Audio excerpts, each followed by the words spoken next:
Thanks for joining us on the news update at this time on Enterprise Television. I'm Choma Okoye.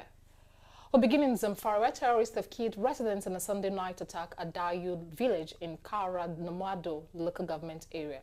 The terrorists burned the victims and also burnt down several houses, shops and food silos in the village. A resident who only gave his name as Shamusu said the terrorists spent about 7 hours in the act. The terrorists later withdrew and took a detour, attacking the village from another axis. Shamsu noted that by the time the terrorists returned at around 10 p.m., the vigilance group and the CPG members had relaxed, believing that the terrorists had left for good. And Shamsu said some of the terrorists started firing indiscriminately upon entering the village, while the others burnt down shops and houses. Terrorists in the northwest, popularly referred to as bandits, have been attacking communities, schools and motorists for over a decade, leading to the death and displacement of millions of people. The Nigerian army has promised to probe officers allegedly involved in the assault of a couple in Abuja. On Tuesday, a viral video showing some soldiers, one of whom is believed to be a major general, went viral, in which they appeared to be beating a couple in the nation's capital. Eyewitnesses said the soldiers stopped the couple for unlawfully overtaking their convoy, and the video showed men in military uniforms hitting the man, and his wife cried out and protested. And blood could be seen dripping from the man's forehead following a slap from a soldier. And the couple said after the assault, the Major General and his aide handcuffed them, shoved them into the trunk of a car from where they were whisked to the Gwarimpa police station.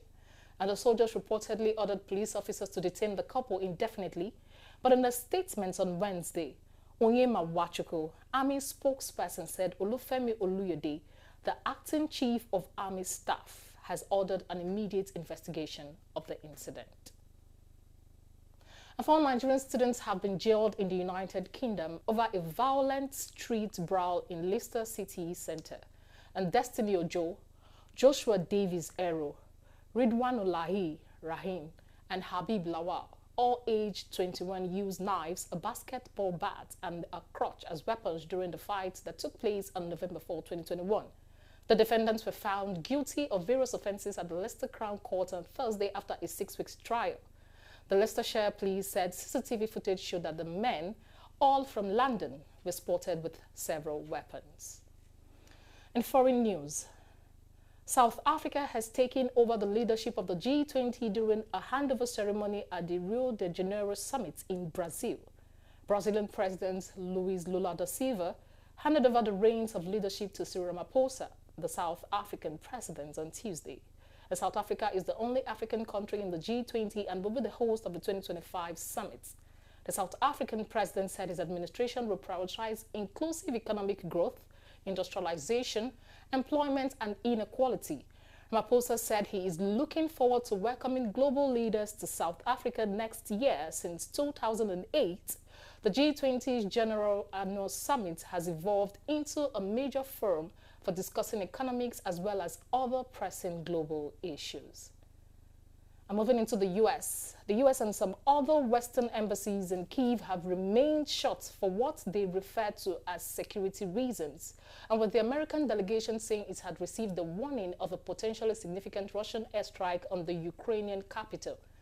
The precautionary step came after Russian officials promised a response to President Joe Biden's decision to let Ukraine strike targets on Russia's soil with the U.S.-made missiles, a move that angered the Kremlin.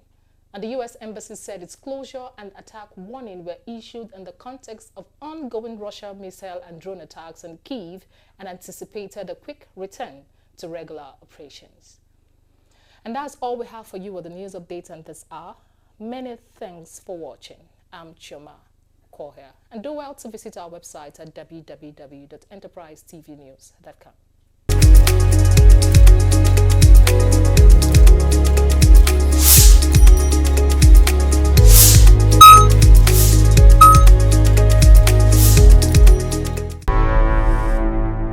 Enterprise TV, a tradition of truth.